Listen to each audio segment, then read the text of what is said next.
Santo, te agradecemos por este tiempo, Señor, de misericordia y de gracia, Señor, para tus hijos. Sabemos que en medio de esta pandemia tú tienes el control de todo, Señor.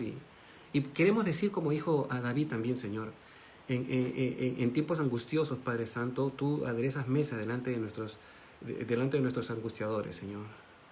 Es decir, en plena pandemia, en plena dificultad, tú siempre estás allí proveyendo para tus hijos, Señor. Aderezas mesa delante de mí en presencia de mis angustiadores. Mi copa está rebosando, dice tu palabra. Y así estamos, Señor. Oramos por las necesidades de nuestros hermanos.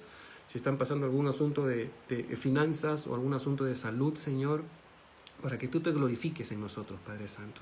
Como buenos testigos o como buenos mártires de ti, Señor Jesús, también estamos padeciendo del pecado del mundo, Señor, y las consecuencias de los pecados de las naciones, de alguna u otra manera económicamente afectan, Señor, a tu iglesia también, por la cual oramos, Señor, para que tú tengas cuidado de tu iglesia y sigas proveyendo para tu iglesia a nivel mundial, Señor, lo que se necesita para la exposición de tu palabra.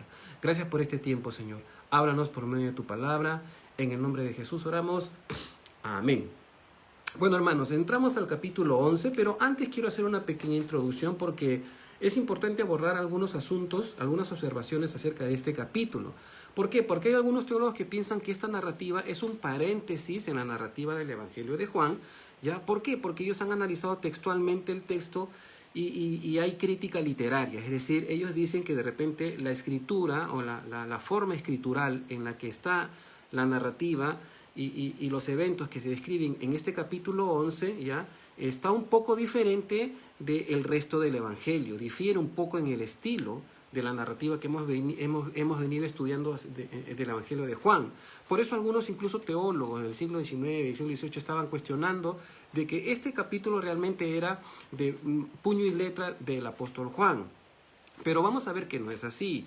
Entonces hay algunas otras observaciones también de que tenemos que tomar en cuenta, como por ejemplo, algunos piensan de que el texto ha sido embellecido para resaltar el evento, y es por eso de que se narran conversaciones muy estrechas o muy entremetidas en los eventos desde que Jesús entra a la ciudad, se encuentra con Marta, con María, lo que vamos a leer después.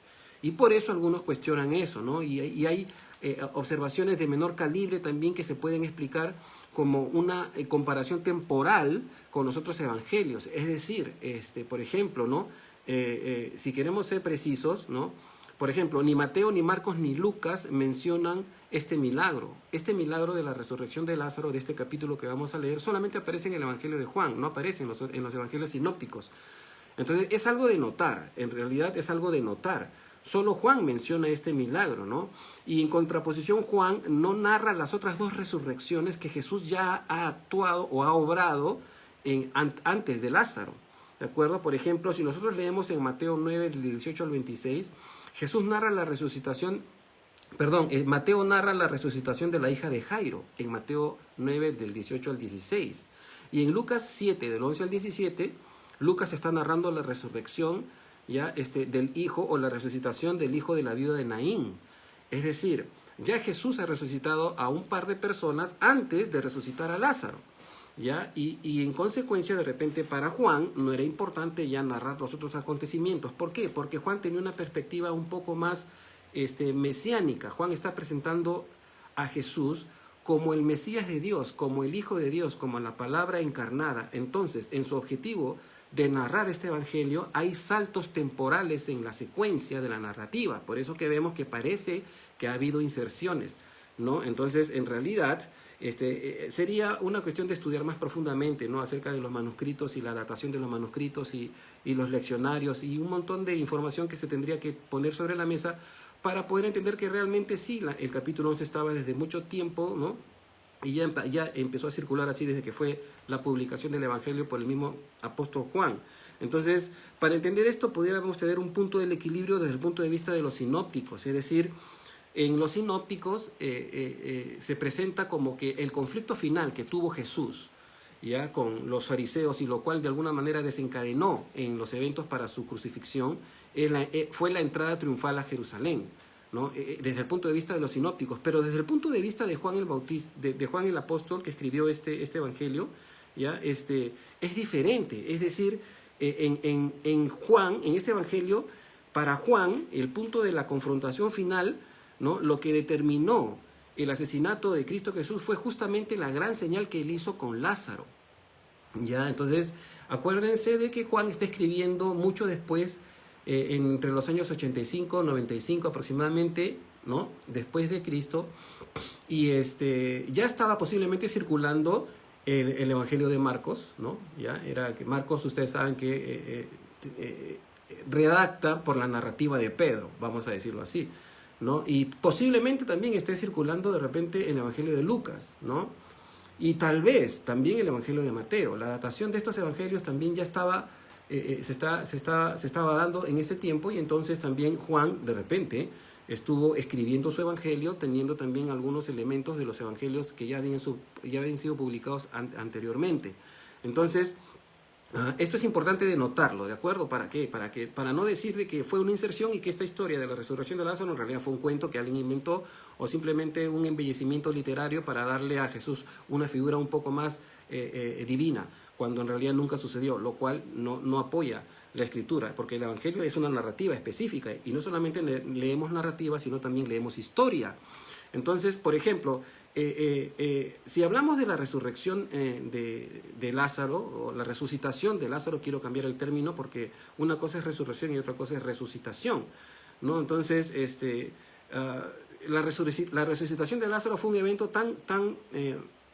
digamos, tan manifiesto, que ya causó que el Sanedrín se tuviera que reunir para ya acordar matar a Jesús oficialmente hablando. Antes lo deseaban, ¿no? Pero en esta oportunidad dijeron, no, ahora sí hay que matarlo, ¿no? Entonces, por eso para Juan es importante este evento y es detallado. Ahora, también hay que notar que algunos asocian la parábola del rico y Lázaro, ¿no?, que está en los sinópticos, para asociar la realidad de la muerte de Lázaro. Y esto es correcto también. ¿Saben por qué? Porque en las parábolas Jesús nunca usa nombres propios. Jesús siempre, cuando hablaba en parábolas, usaba personajes anónimos. Sin embargo, cuando se narra la parábola del rico y Lázaro en los sinópticos, ya se menciona a Lázaro. Entonces es posible que en algún momento, como está esto, el mundo espiritual está fuera del tiempo nuestro, posiblemente sucedió cuando Jesús contó la historia de cuando Lázaro estuvo muerto estos 4 días. Esto es una especulación, la Biblia no lo dice así, pero posiblemente sea así, ¿no? Por eso que algunos asocian que Lázaro realmente murió, porque Jesús contó parte de la historia, ¿no? Cuando estaba Lázaro con el padre Abraham, en el seno de Abraham, y había ahí una conversación acerca de los 2 mundos que dividen a los justos y a los impíos. Entonces, lejos de ser simplemente una parábola, posiblemente estaba refiriéndose a estos eventos. Ahora, Lázaro no es mencionado en los sinópticos, pero así son mencionadas sus hermanas en los sinópticos, ¿no? Y por eso para Juan, Juan era del círculo íntimo de Jesús. Recordemos que el círculo íntimo de Jesús era Juan, Santiago y Pedro, ¿de acuerdo? Entonces ellos siempre estaban con él, ¿no? Y a veces Jesús siempre solamente con ellos, aparte de los otros discípulos. Entonces Juan pudo presenciar este milagro de un punto de vista diferente. Juan escribió su evangelio entre los años 85 y 95 aproximadamente, como ya lo hemos visto, ¿no?, en condiciones en donde él tenía que ser breve y conciso en su demostración, ¿ya? Lo que explica que por eso hay saltos, como dije hace un momento, en la secuencia en el tiempo, en la narrativa de Juan. Entonces, él está enfocándose básicamente en los elementos que Juan mismo juzgó eran los más demostrativos de la divinidad de Cristo. Ahora, Juan no dice cuándo ocurrió el evento de Lázaro, no dice en qué momento, porque él no está llevando una correlación temporal en su narrativa en el Evangelio. Sin embargo, Juan usa la partícula entonces, es decir, una partícula es una sílaba básicamente en el original griego que de alguna manera crea conexiones entre capítulos y otros capítulos. Ustedes saben que antes en la Biblia no había sido escrita con números de capítulos ni versículos, ¿de acuerdo? ¿No? Los textos que tanto unciales como los textos originales no fueron divididos hasta el siglo XIV, XV más o menos, donde ya les pusieron versículos. Sin embargo, hay partículas que indican, como por ejemplo esta partícula del verso 1 del capítulo 11, ¿no?, que también se puede traducir pero, lo que indica que el acontecimiento de Lázaro sucedió casi en paralelo, ya cuando Jesús estaba hablando todo lo que habló del buen pastor en el capítulo 10. Entonces esto hace la conexión, ¿ya? Hay una conexión ahí. Entonces esto indica que durante los sucesos del capítulo 10 estaban sucediendo también los sucesos en paralelo del capítulo 11, que era toda la historia que vamos a leer ahorita. Entonces, en otras palabras, lejos de ser una supuesta inserción este capítulo, ¿ya? Readaptación del relato de la resucitación de Lázaro, lo que hace Juan es narrar en detalle estos eventos que para él son importantes, ¿de acuerdo? Además aclara con interrupciones aclaratorias los nombres de los personajes para disipar toda duda. Es decir, él nombra específicamente personajes y ciudades para que no haya duda al respecto, ¿de acuerdo? Entonces, como está, por ejemplo, en el versículo 2, en el 13, en el 51, en el 52, que vamos a leer ahorita. Entonces, esta es más o menos como una pequeña introducción para discrepar de algunos que piensan que todo este capítulo fue una inserción o de repente fue un embellecimiento literario con el tiempo y que no salió de la pluma de la mano de Juan el apóstol. Pero nosotros creemos que sí, ¿de acuerdo? Entonces vamos a empezar a leer el texto y hacemos el comentario pertinente, ¿de acuerdo? Juan capítulo 11, versículo 1 dice: estaba entonces enfermo uno llamado Lázaro de Betania, la aldea de María y de Marta su hermana. María, cuyo hermano estaba enfermo, fue la que ungió al Señor con perfume y enjugó los pies de sus cabellos. Esto de aquí es un paréntesis. Ustedes ven en sus Biblias que el capítulo 2 está en paréntesis. Es como que Juan se adelanta a describir un evento que todavía no ha sucedido. ¿Por qué? Porque Juan está escribiendo en pretérito. Juan está escribiendo algo que ya pasó y está tratando de ordenar sus ideas y ponerlas para que nosotros podamos entender la correlación de qué personaje se está hablando. Versículo 3. Enviaron pues las hermanas para decir a Jesús: Señor, he aquí que el que amas está enfermo. Oyéndolo Jesús dijo: esta enfermedad no es para muerte, sino para la gloria de Dios, para que el Hijo de Dios sea glorificado por ella. Y amaba Jesús a Marta, y a su hermana, y a Lázaro. Versículo 6. Cuando oyó, pues, que estaba enfermo, se quedó 2 días más en el lugar donde estaba. Interesante. Betania, ¿ya?, donde estaba viviendo Lázaro y donde estaba viviendo María con su hermana, o sea, los 3 hermanos, estaba al lado oriental del Monte de los Olivos. Había otra Betania también, que algunas veces se la llamaba Betábara, que estaba en Perea. Era otra región, ¿de acuerdo? Pero en esta sección está hablando de esta Betania, ¿ya? En esta sección Juan trata de enmarcar el cuadro familiar que existía entre Jesús y los 3 hermanos. El hogar de María y Marta, ¿ya?, su hermana, estaba en Betania, en Judea, y era una pequeña aldea ubicada a unos 3 kilómetros de Jerusalén. Entonces, los evangelios sinópticos narran eventos con María y con Marta y dan a entender que la casa de ellas era como una morada constante donde Jesús siempre iba a pasar tiempo. Cada vez que Jesús salía como a predicar, después de un tiempo de ajetreo regresaba a la casa de ellas y descansaba un tiempo ahí, cenaba, comía, etc. Entonces, eran bien conocidas estas 2 hermanas por Jesús y por sus discípulos. Ahora, en el versículo 3 que acabamos de leer, las hermanas mandaron mensajeros a Jesús de que su amigo amado estaba enfermo, lo que indica que ellas ya sabían que Jesús estaba por los alrededores de la ciudad que estaba cerca de su casa, ¿no es cierto? Ahora, el versículo 4, lo anecdótico de la respuesta de Jesús es que se refiere que la enfermedad, ¿no?, es para que el Hijo de Dios sea glorificado. Interesante, ¿no? Le mandan a decir, el que amas está enfermo, y Jesús dice, esta enfermedad es para que el Hijo del Hombre sea glorificado. Entonces, podemos entender, hermanos, que hay una estrecha relación entre la gloria de Dios y nuestras necesidades. El Señor se glorifica supliendo nuestras necesidades, justamente porque así es Él, ¿no? Él ha dado su vida por cada uno de nosotros, y si la tuviera que volver a dar, lo haría otra vez. Y el Señor va a proveer para cada situación en nuestra vida. Entonces, cuando Jesús dice, esta enfermedad no es para muerte, sino para que el Hijo del Hombre sea glorificado, nos está diciendo toda casualidad o eventualidad que te pueda pasar es para que yo pueda ser glorificado en tu vida. Esto es interesante notarlo así. Cada milagro que Jesús hizo fue para que Él sea glorificado, y esto en proporción de bendecir a sus hijos, a las personas que Él amaba, ¿no? Ahora, Jesús sabía cuán enfermo estaba Lázaro. Él ya lo sabía, ¿no es cierto? Entonces, si no necesitáramos nada nosotros, no podríamos experimentar la gloria de Dios. Jesús ya sabía que Lázaro se estaba muriendo. Ahora, en el versículo 5 se describe la relación que tenían entre ellos y Jesús. Entonces, una pregunta sugiere para mi corazón este versículo, porque dice, y amaba a Jesús a ellos. Entonces, la pregunta es, ¿acaso Jesús los amaba más a ellos que a los otros discípulos? No. Lo que pasa es que Juan está queriendo enfatizar que eran muy cercanos. Pero a pesar de eso, Jesús decidió quedarse 2 días más donde estaba. En otras palabras, Jesús esperó que Lázaro muriera. Y esto es interesante porque normalmente cuando, por ejemplo, nosotros oramos y clamamos al Señor por alguna eventualidad, esperamos que Dios actúe inmediatamente. Pero a veces Dios espera y espera de que todas las circunstancias estén completamente agotadas para que nuestra fe sea probada. Y cuando ya es así como en el caso de Abraham, que ya estaba casi como muerto, ¿de acuerdo? El Señor le dio su hijo, así con nosotros también a veces el Señor actúa para glorificarse, para al final Él manifestarse como nuestro Señor, quien a última instancia es Él quien provee para nuestras necesidades, ¿de acuerdo? Entonces Jesús se quedó ahí 2 días más sabiendo que Lázaro posiblemente ya estaba muerto o iba a morir de todas maneras. Y muchas veces tenemos que entender que el Señor actúa así con nosotros. Espera hasta el último momento para glorificarse, aunque esto pruebe nuestra fe, ¿no? ¿Por qué? Porque nosotros tenemos que entender cuánto le creemos al Señor, cuánto creemos de Él, cuánto creemos que lo que Él dice es verdad.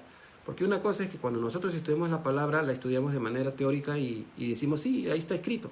Pero de ahí a que yo la crea con el corazón, ¿no? Es un poco distinto. Continuemos, hermanos, versículos 7 al 15.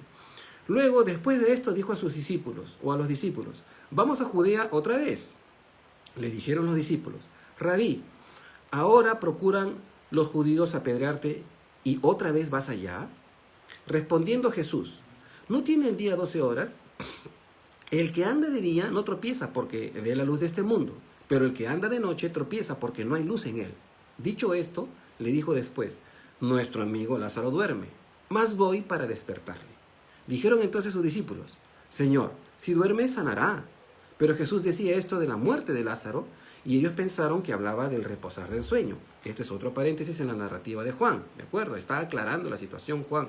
Versículo 14. Entonces Jesús le dijo claramente, Lázaro ha muerto, y me alegro por vosotros de no haber estado allí, para que creáis, mas vamos a él.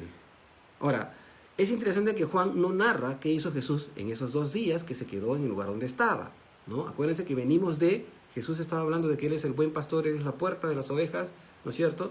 Y que Él es el que pone su vida por las ovejas, ¿de acuerdo? Y Él se quedó 2 días allí. Sin embargo, Juan no narra qué hizo Jesús en esos 2 días allí. Obviamente podemos entender que Él estaba atendiendo los asuntos del Padre, ¿no? Porque el Señor nunca hacía nada sin que el Padre no se lo dijera. Entonces Jesús les dice que quiere ir otra vez a Judea, ¿no? Pero los discípulos le quieren proteger, le quieren advertir. ¿Por qué? Porque ya era sabido, hermanos, que los judíos querían apresar a Jesús para apedrearlo en Judea. Pero Jesús, sin embargo, aprovecha para darles una lección, o más bien una exhortación de lo laborioso que puede ser hacer la voluntad del Señor. Y aquí hay que notar algo interesante. Jesús dice, ¿no tiene el día 12 horas? Vamos, mientras haya tiempo hay que hacer, hay que trabajar, hay que hacer las cosas.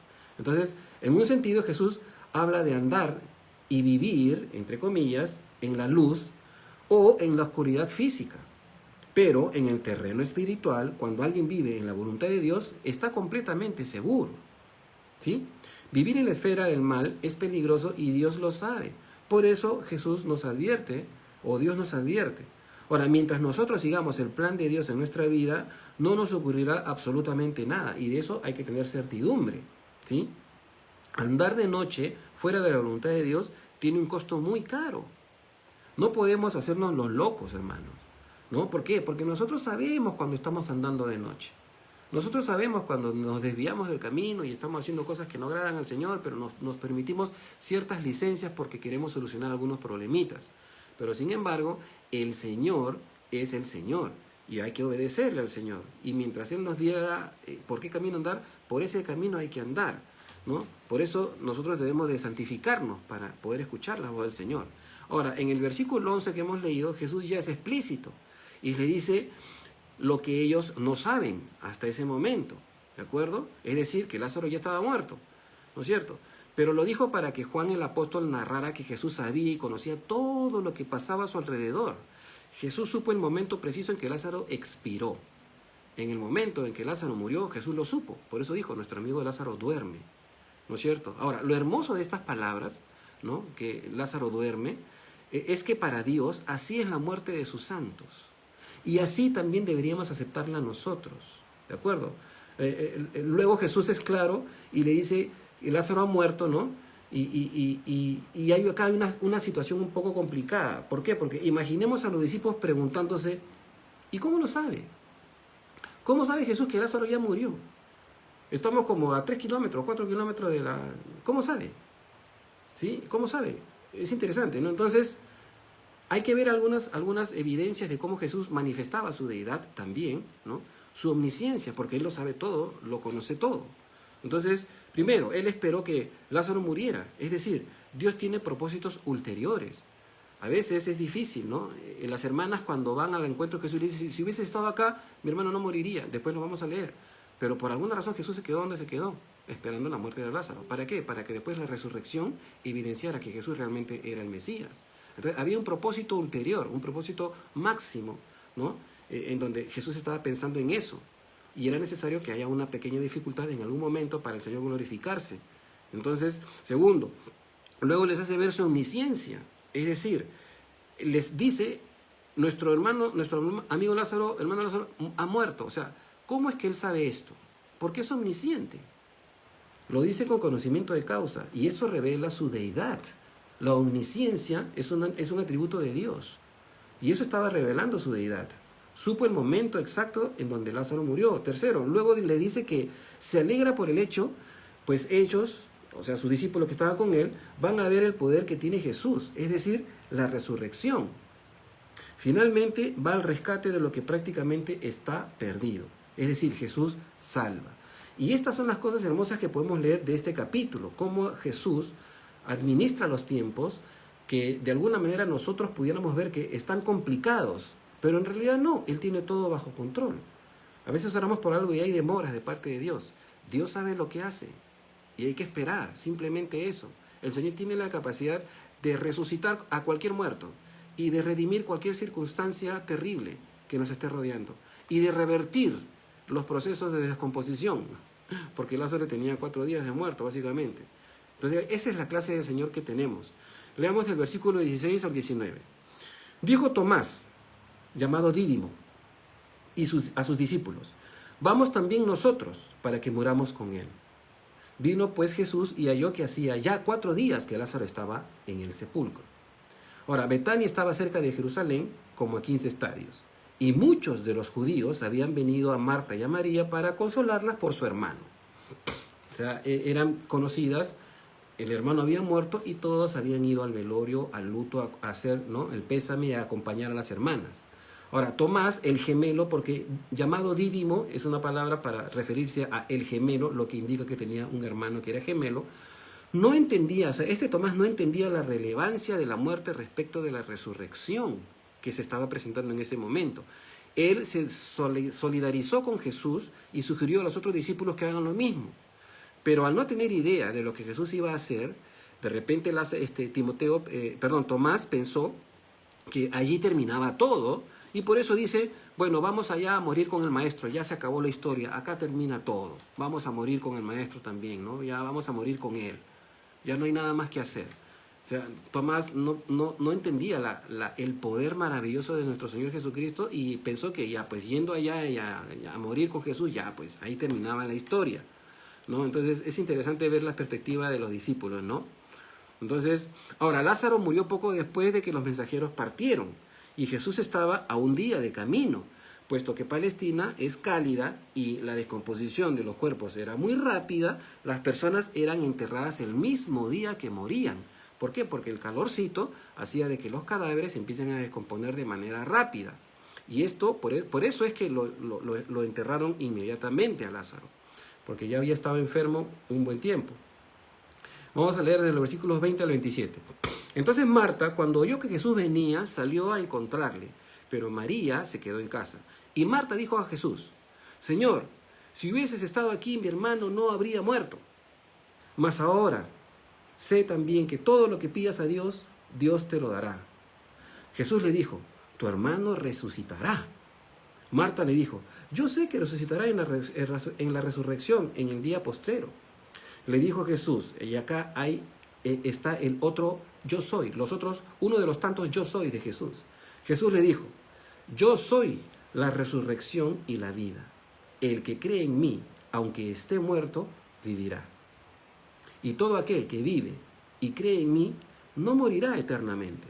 ¿Crees esto?, le pregunta Jesús. Versículo 27, le dijo Marta, sí, Señor, yo he creído que tú eres el Cristo, el Hijo de Dios que ha venido al mundo.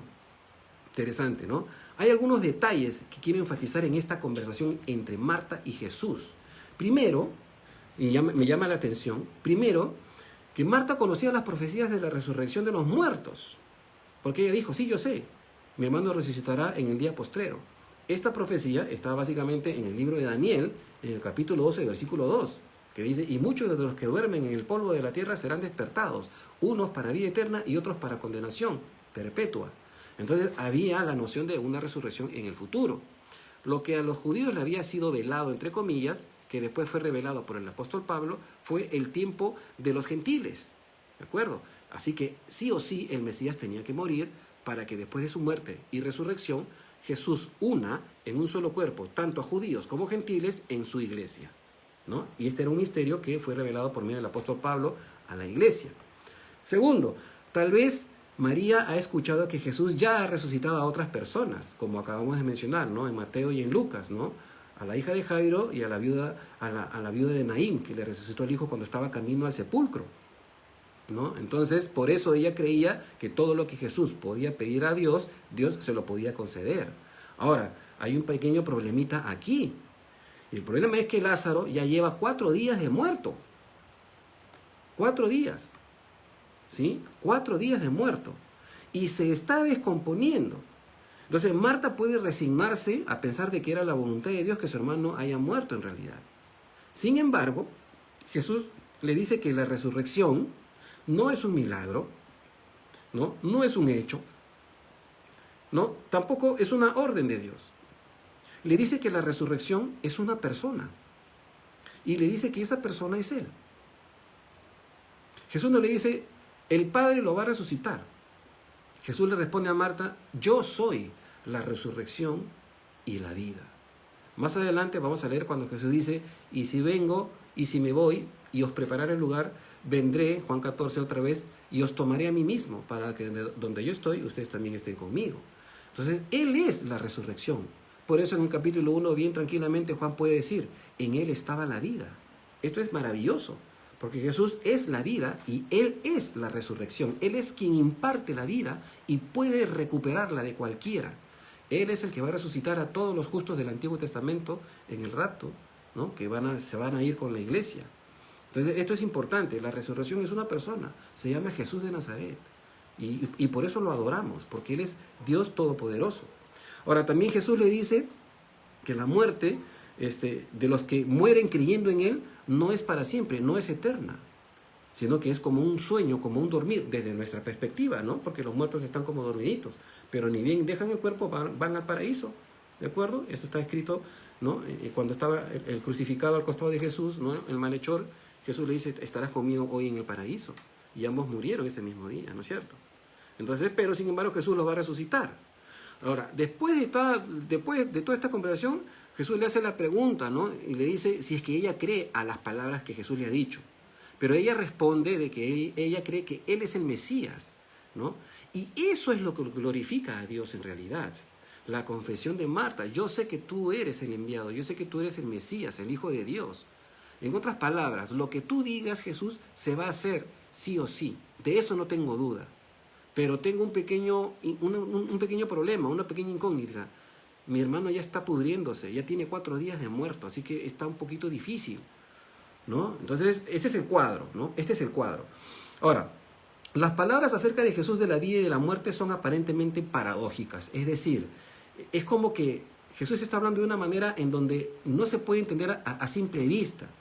¿Por qué? Porque la muerte del creyente resulta en vida eterna, vida nueva. Y esto es algo paradójico desde el punto de vista humano, es contradictorio.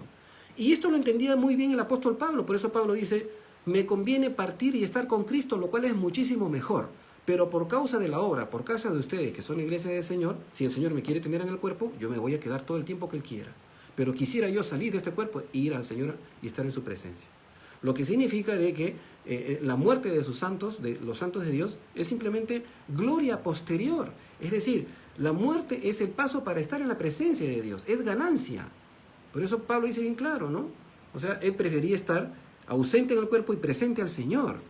Entonces la muerte del creyente resulta en vida. De hecho, la vida de un cristiano es de una calidad tal que no morirá espiritualmente, sino que tiene vida eterna, y el fin de la vida física es solo como un sueño para su cuerpo, ¿ya? Hasta que resucite a la vida verdadera, es decir, la glorificación de nuestro cuerpo, en donde ya Pablo escribe en Corintios de que esto corruptible se va a vestir de incorruptibilidad, inmortal, ¿no? Y seremos como los ángeles, y creo que hasta superiores a los ángeles, como está en Hebreos. Entonces, en la muerte, la parte espiritual del creyente, es decir, el alma y el espíritu, están como en una sala de espera, a la que Jesús en su crucifixión llamó paraíso, ¿de acuerdo? Entonces, es importante hacer este énfasis, ¿no? Los muertos en Cristo están conscientes, disfrutando de la presencia de Dios, ¿ya? Y allí están esperando la glorificación de sus cuerpos, es decir, la resurrección, que está pronto a suceder. Yo creo que va a suceder en nuestro siglo, ¿no es cierto? ¿Por qué? Porque los eventos mundiales se están dando, y la resurrección y el rapto son eventos simultáneos en el momento. Pablo dice, no precederemos a los que durmieron, sino que ellos serán resucitados primero, y luego nosotros, los que estamos vivos, seremos transformados y nos encontraremos todos en el aire, y de ahí al cielo con el Señor, a las bodas del Cordero. Maravilloso. Y de esto se trata, la muerte de los santos. Por eso nosotros, cuando perdemos a un ser querido que conoce a Cristo, no nos entristecemos sobremanera. Sí los extrañamos, pero sabemos en dónde están, y sabemos que están esperando la glorificación de sus cuerpos. Continuamos, hermanos, para que no nos ganen tiempo. Versículo 28 al 35. Habiendo dicho esto, es decir, Jesús, habiendo dicho esto, fue y llamó a María, su hermana, diciéndole en secreto, el maestro está aquí y te llama. Interesante, ¿no? Ella, cuando lo oyó, es decir, María, cuando lo oyó, se levantó de prisa y vino a él. Jesús todavía no había entrado en la aldea, sino que estaba en el lugar donde Marta le había encontrado. Entonces los judíos que estaban en casa con ella y la consolaban, cuando vieron que María se había levantado de prisa y había salido, la siguieron diciendo, va al sepulcro a llorar allí. María, cuando llegó donde estaba Jesús, porque no fue al sepulcro, sino fue a encontrarse con Jesús, al verle se postró a sus pies diciéndole, Señor, si hubieses estado aquí, no habría muerto mi hermano. Jesús entonces, al verla llorando, y a los judíos que la acompañaban también llorando, es decir, si se imaginan el momento, todos estaban en un llanto terrible, en una desesperación que ya no podían aguantar más. Todos estaban, o sea, ya no había marcha atrás, no hay solución. Lázaro, un amigo muy querido, de unas hermanas muy queridas, está muerto, ya lleva 4 días, ya no hay nada que hacer. Cuando ve Jesús toda esa escena, dice, se estremeció en espíritu y se conmovió. Versículo 34, y dijo, ¿dónde le pusisteis? Le dijeron, Señor, ven y ve. Y el versículo 35, que es uno de los más largos, hablando en broma, es uno de los más cortos, pero habla del corazón de Dios. Jesús lloró. Esto me conmueve, hermano, de verdad. Que Jesús, el Dios Todopoderoso, llore. Ahora, en esta sección que acabamos de leer, ¿no? Jesús manda a llamar a María. María sale corriendo a recibirlo y los discípulos pensaron que iba al sepulcro a llorar. María se postra frente a Jesús y le reclama por su tardanza. Es decir, Señor, si te hubieses apresurado cuando te fuimos a llamar, Lázaro estaría vivo ahorita. ¿Por qué te demoraste 2 días o 3 días? ¿Por qué te has demorado? Nosotros mandamos a llamarte y sin embargo tú te quedaste 2 días más allá, Señor. ¿Por qué hiciste así? Si tú estabas acá, no hubiese muerto mi hermano Lázaro. Si hubieras estado acá, no hubiese muerto. ¿Por qué te demoraste? ¿No? Leyendo entre líneas, por supuesto, ¿no? Entonces María se postra frente a Jesús y le reclama básicamente por su tardanza. Tal vez Jesús la llamó a María, ¿no? Dijo, ve, anda, llama a tu hermana, ¿no? Para consolarla y para que junto con María y Marta, las dos, vayan al sepulcro y vieran el milagro, ¿no? Ahora, hay una pregunta aquí. ¿Por qué Jesús dice dónde le pusieron? Es interesante esto, ¿no? Acá quiero hacer un pequeño énfasis, porque si Jesús supo que Lázaro ya estaba muerto a kilómetros de distancia, ¿cómo no va a saber dónde lo pusieron? Obviamente lo sabía. Pero Jesús está interactuando, Él se está rebajando a la condición humana y está interactuando con los seres humanos. Entonces, hay que entender esta parte también, ¿no? Él pudo saber dónde lo han puesto, pero está preguntando. Entonces, Una de las respuestas sería que Jesús estaba haciéndoles conscientes de que no importa dónde Él esté, ni en qué circunstancias esté todo asunto. Dios puede hacer revertir la maldad y la muerte, tanto a distancia como en persona. Y eso es lo bueno, ¿no? Que el Señor no depende de dónde está el problema y de dónde está Él. El Señor está en todos lados porque ahora, por medio de su Espíritu, Él está en cada corazón de los creyentes, lo cual antes no era posible. Pero ahora, a raíz de que Jesús murió y resucitó, sí es posible. Y eso nos hace iglesia, por eso somos hermanos los unos de los otros. Ahora, en el versículo 33 dice, se estremeció, que también puede traducirse, dependiendo, haciendo énfasis en el griego, como gimió, o más probablemente se enojó.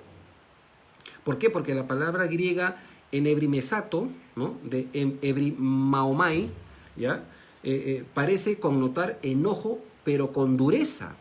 Es como que Jesús se molesta, o sea, como cuando uno tiene una oración, ¡ah!, ¿no? Y se pone así, se gimió con enojo. Eso es lo que dice el original. Entonces, ¿cómo se puede interpretar el enojo con gemido del Señor? Entonces, al margen de ver esto en relación con nosotros, ¿no? Porque de repente pudiéramos especular que es por falta de fe nuestra, o por nuestra incredulidad, o por nuestra actitud incrédula, ¿no?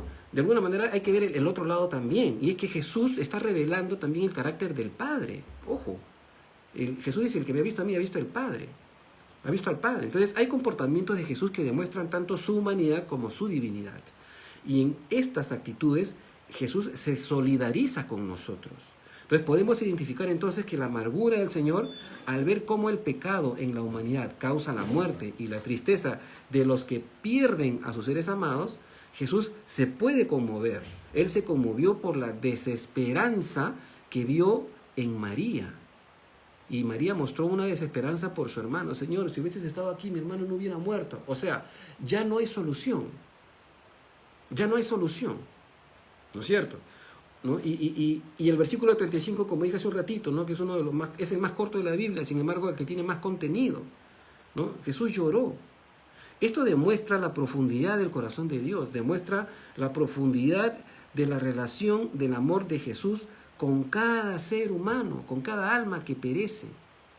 Dios no es asintomático a la realidad del pecado en la humanidad. O sea, cada vez que alguien fallece o muere en el mundo y los millones de miles de asesinatos de bebés, ¿ustedes creen que Dios no siente nada? ¿Pensamos nosotros que Dios no siente algo, que Cristo no siente algo cuando están matando a bebitos en el vientre? ¿O cuando hay guerras y muertos? ¿Piensan que Dios es indiferente acerca de la muerte de los seres humanos cuando se matan entre todos? No, Jesús lloró por Lázaro. Es impresionante cómo Jesús evidencia este corazón, siendo Dios, el dolor que le causa el sufrimiento humano. Y eso lo identifica con nosotros. Entonces Dios no es asintomático a la realidad del pecado en la humanidad. Él demostró su amor sacrificando a su propio Hijo. Entonces tengamos el mismo amor por cada perdido que existe en el mundo. ¿Por qué? Porque el Señor ama a todos por igual y nosotros también debemos hacerlo. Sobre todo nuestras autoridades, ahora que todo el ambiente político, aunque ya bajó, estaba un poco movido. Versículos 36 al 43. Dijeron entonces los judíos, mirad cómo le amaba. Y algunos de ellos dijeron, ¿no podría este que abrió los ojos al ciego haber hecho también que Lázaro no muriera? Jesús, profundamente conmovido, otra vez vino al sepulcro. Era una cueva y tenía una piedra puesta encima. Dijo Jesús, quitad la piedra.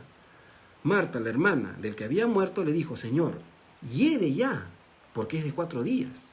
O sea, el olor estaba fuerte. Jesús le dijo, ¿no te he dicho que si crees verás la gloria de Dios? Entonces quitaron la piedra de donde había sido puesto el muerto, y Jesús, alzando los ojos a lo alto, dijo, Padre, gracias te doy por haberme oído. Yo sabía que siempre me oyes, pero lo dije por causa de la multitud que está alrededor, para que crean que tú me has enviado. Y habiendo dicho esto, clamó a gran voz, Lázaro, ven fuera. Interesante. En los versículos 36 y 37, la gente viendo el lamento tanto de María, de Marta y del mismo Jesús, se preguntaron, ¿cómo pudo esto pasar? ¿No? Es decir, ¿cómo este no sanó a otros, no dio vista a otros y ahora no pudo evitar que Lázaro muriera? ¿No? Sabiendo la clase de poder que Jesús tenía, dicen esto. Y estas, hermanos, son las preguntas que siempre nosotros nos hacemos muchas veces, ¿no?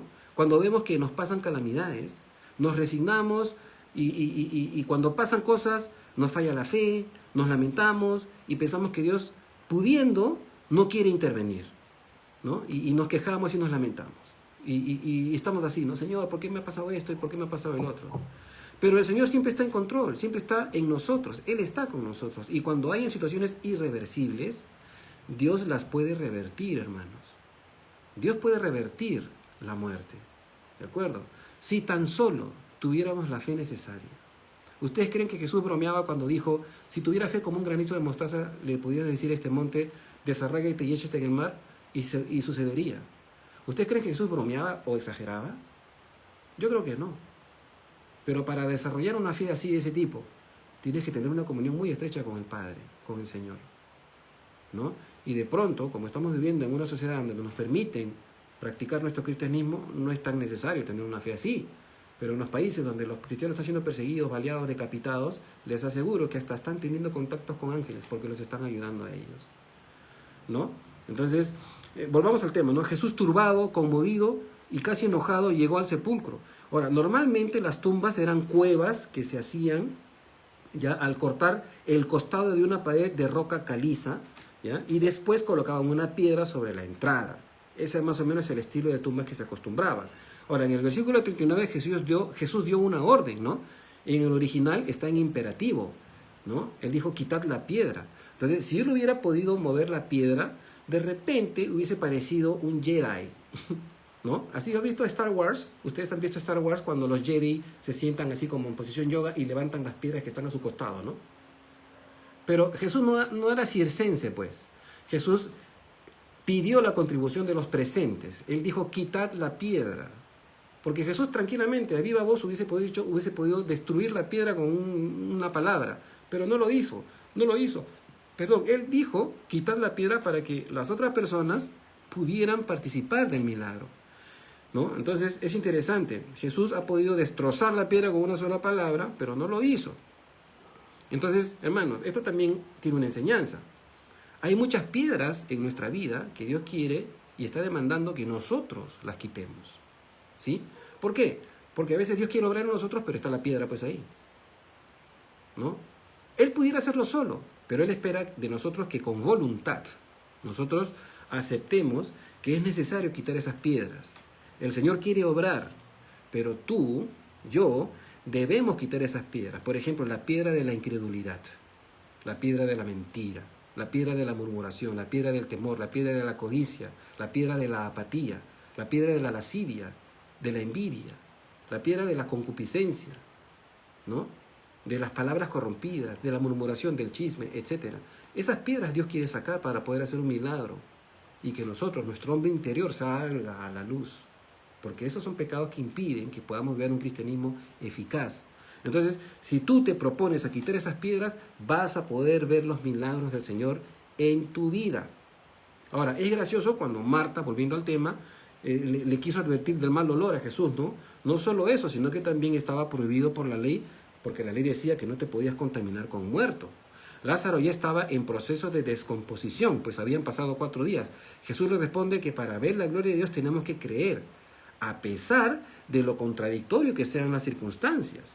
A mí lo que me llama la atención es la oración de Jesús en los versos 41 y 42, que está hablando de un momento que no sabemos qué es lo que ha orado. Simplemente dice, ¿no? Él simplemente dice que Dios lo ha oído y le agradece por eso, pero no sabemos lo que oró, ¿no?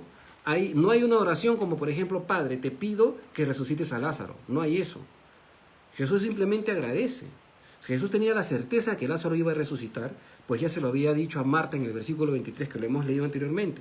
Ahora, posiblemente Jesús haya orado en su mente y lo único que dice en público es el agradecimiento de que el Padre lo ha oído para que la multitud sepa de que el Padre lo ha enviado de verdad y que Él es el Mesías. Luego de agradecer en público, gritó, porque gritó, en el original griego es imperativo, Lázaro, ven fuera, gritó. El énfasis en el griego es que clamó fuertemente a viva voz. Interesante. Ahora, cuando él grita, Lázaro, ven fuera, yo tengo una pregunta. No sé si ustedes, pero ¿por qué gritó? ¿Acaso los muertos pueden oír? Los muertos ya están muertos, no pueden oír, les grites o no. ¿Por qué gritó Jesús? Ahora, ¿le gritó a Lázaro? ¿Le gritó a la muerte? Es interesante, ¿no? Ahora, la autoridad de las palabras de Jesús depende de cuán fuerte grite. Jesús estaba usando básicamente, hermanos, la voz de mando que implica la orden para la resurrección de sus hijos. En Apocalipsis 4:1 leemos que la voz que llamó a Juan al cielo era como de trompeta. Interesante. Hay una palabra que tiene Dios reservada para su iglesia. Cuando el Señor le diga, sube acá, chao, nos vamos. Y los muertos van a resucitar. Y con esa voz es que gritó, Lázaro, ven fuera. Interesante. Y esto me llena de emoción. Entonces, en el mundo espiritual, ¿ya? Lázaro ha estado en algún lugar y Jesús lo ha hecho volver. Su espíritu ha sido devuelto a su cuerpo y su cuerpo se ha regenerado para poder sostener la vida nuevamente. El poder de Jesús está sobre todo y la muerte es mantequilla para el Señor. Lamentablemente ahora en la actualidad muchos malinterpretan esta escena y se la pasan gritando a los demonios, a las enfermedades y a los huracanes. Piensan que mientras más gritan, más autoridad tienen. Pero la mala noticia es que ellos no tienen la autoridad. La autoridad está en Jesús y en su nombre. Ahora, ciertamente sí hay una batalla espiritual, ¿no? Pero no necesitamos gritar. ¿Recuerda cuando Pablo reprendió a la divina?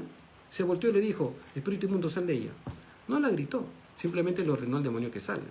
¿Sí? Como para ver y discernir a aquellos que se ponen en la televisión a gritar como locos, ¿no? Versículo 44 al 48. Continuamos antes de que nos gane el tiempo, hermanitos. Y el que había muerto salió, Lázaro salió, atado a las manos y los pies con vendas y el rostro envuelto en un sudario. Jesús le dijo desatarle y dejarle ir. Entonces muchos de los judíos que habían venido para acompañar a María y vieron lo que Jesús hizo, creyeron en él. Pero algunos de ellos fueron a los fariseos y les dijeron lo que Jesús había hecho. Entonces los principales sacerdotes y los fariseos reunieron al concilio, esto era serio, y dijeron, ¿qué haremos? Porque este hombre hace muchas señales. Y si le dejamos así, todos quedarán en él, y vendrán los romanos, y destruirán nuestro lugar santo y nuestra nación. Entonces, en los versículos 44 es interesante que Jesús lo resucitó, pero no lo desató de los vendajes. Jesús ha podido hacer que Lázaro salga con una túnica blanca, si hubiese querido, pero no, salió vendado. ¿Por qué lo hizo así? Para que los demás pudieran ir y ver y desamarrarlo y tocar para que puedan comprobar que realmente era Lázaro y no era un fantasma, no era un zombi. ¿De acuerdo? No era un zombi. Después de esto muchos creyeron en él, ¿no? Pero otros se fueron a los fariseos, entre comillas, los dueños de la religión, ¿no? Y les contaron el asunto. Pero la cosa era seria. ¿Por qué? Porque convocaron al concilio. Entonces, reunidos todos, no sabían qué hacer. Y en vez de maravillarse y reconocer a su Mesías, pensaban que esto les iba a traer problemas políticos. Porque ¿cuál era el temor de ellos? ¿No? Si un hombre podía contra la muerte, o sea, si Jesús podría contra la muerte, ¿qué temor había en la nación? Entonces, no era la salvación para todo el pueblo, entre comillas, pero ellos tenían el temor de que Roma, al reconocer a Jesús, iba a incursionar en Judea e iban a destituir y a destruir el templo. ¿Por qué? Porque Jesús iba a ser proclamado rey. Y geopolíticamente hablando, un rey en Judea ya era una cosa seria. Esto es interesante de notar. Versículos 49 al 52. Entonces Caifás, uno de ellos, sumo sacerdote aquel año, les dijo, vosotros no sabéis nada, ni pensáis que nos conviene que un hombre muera por el pueblo y no que toda la nación perezca.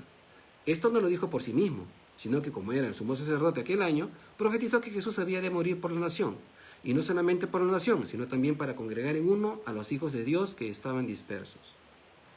En estos versículos Caifás profetizó que, sin él saberlo, profetizó. Y es interesante que Dios pueda hablar por medio de quien Dios quiera. Pero originalmente la posición del sumo sacerdote era vitalicia, ¿ya? O sea, cuando alguien era ordenado sumo sacerdote era hasta la muerte. Pero los gobernantes romanos tenían temor de que si un solo hombre tenía demasiado poder, entonces era un problema, ¿no? Así que ellos mismos, los romanos, designaban distintos sumos sacerdotes según les convenía. Y Caifás fungió de sumo sacerdote desde el año 18 hasta el 36 después de Cristo. Ahora, Juan el apóstol le da un énfasis espiritual a las palabras de Caifás, para darnos a entender que el propósito de Jesús siempre fue morir, no solo por la nación de Israel, sino por todos los hijos de Dios. La expresión de Caifás, vosotros no sabéis nada, expresan el carácter y el temperamento y el desprecio que sentía, ¿no? En su cabeza, ¿ya?, para él era mejor que este hombre, Jesús, debía ser sacrificado si es que la nación deseaba continuar gozando del reconocimiento de Roma. Según Caifás, ¿no?, la otra alternativa era la destrucción de la nación judía en una guerra, pues si hacían a Jesús rey, eso cambiaba la política de la región. Recordemos que quienes gobernaban en esa época eran los tetrarcas, no había rey en Israel en ese tiempo. Sin embargo, rechazar a Jesús no resolvió el problema. ¿Saben por qué? Porque al final, de todos modos, Tito, en el año 70 después de Cristo, destruyó el templo y a la nación. Se cumplió la profecía de Jesús. Leemos la última sección y con eso estamos acabando, mis hermanos. Versículos 53 al 57. Así que, desde aquel día, acordaron matarle. Qué interesante. El Sanedrín, los religiosos, los más espirituales, desde aquel día, por resucitar a un muerto, acordaron matarlo. Impresionante, pero cierto. Versículo 54. Por tanto, Jesús ya no andaba abiertamente entre los judíos, sino que se alejó de allí a la región contigua al desierto, a una ciudad llamada Efraín, y se quedó allí con sus discípulos. Y estaba cerca la Pascua de los judíos, y muchos subieron a aquella región, a Jerusalén, antes de la Pascua, para purificarse. Y buscaban a Jesús, y estando ellos en el templo, se preguntaban unos a otros, ¿qué os parece? ¿Vendrá la fiesta? ¿No? Y el último versículo de este capítulo. Y los principales sacerdotes y los fariseos habían dado orden de que si alguno supiese dónde estaba, lo manifestase para que le prendiesen. Impresionante.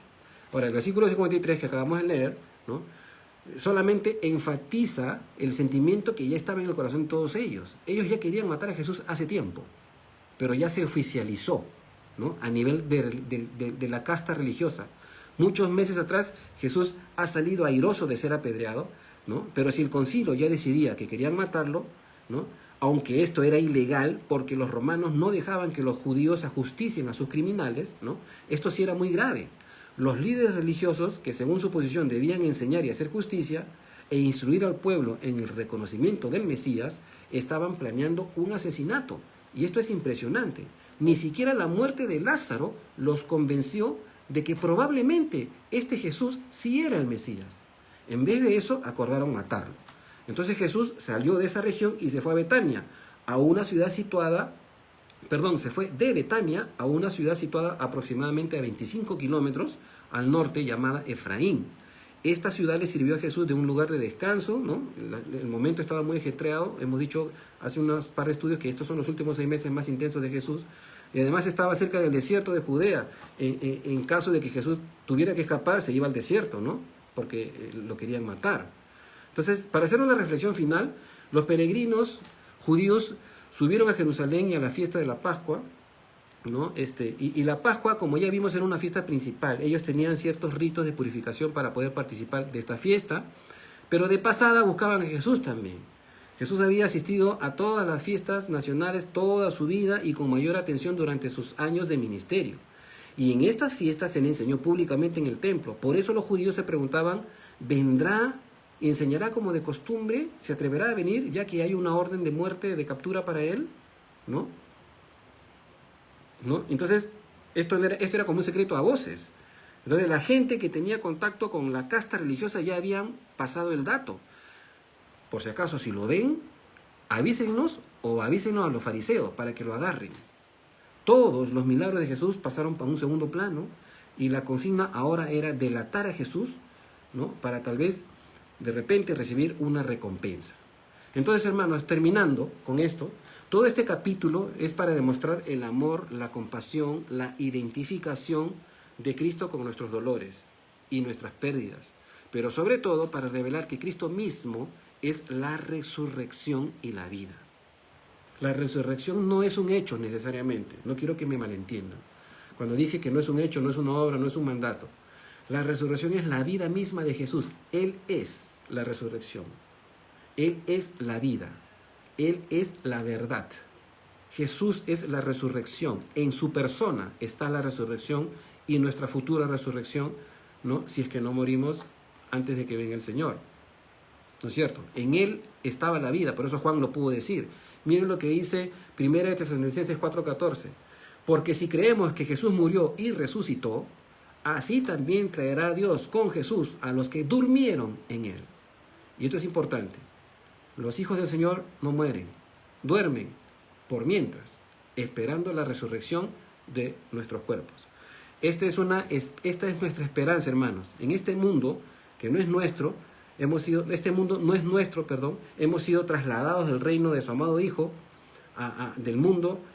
Hemos sido trasladados del mundo al reino de su amado Hijo, al reino de Jesús. Así que no esperemos mucho de este mundo queriendo perpetuarnos como si siempre nos vamos a quedar a vivir acá. Estamos de pasada. No nos enquistemos en este mundo, estamos de pasada. Hagamos lo que tengamos que hacer mientras podamos. Pero el mundo no es nuestro, el mundo va a ser reestructurado por Dios y nosotros esperamos el retorno de Jesús. Los dejo con esto, mis hermanos. Terminamos el capítulo 11. La próxima semana empezamos con el capítulo 12, ¿no? Y déjenme hacer una oración para terminar, ¿sí? Padre Celestial, te agradecemos por este tiempo de estudio, Señor. Gracias porque tú nos demuestras que tú tienes la capacidad de revertir lo imposible, de resucitar a los muertos después de 4 días. Y tú nunca cambias, no has cambiado, Señor. Tú vas a resucitar a muertos en estos tiempos futuros, no solamente de 4 días, sino de miles de años de muertos. Como por ejemplo estamos hablando de los justos del Antiguo Testamento, que van a ser resurrectos también, Señor, en la resurrección. Tú tienes ese poder, tú eres la vida, Jesús, y te agradecemos porque nos has escogido para formar parte de tu reino, Señor.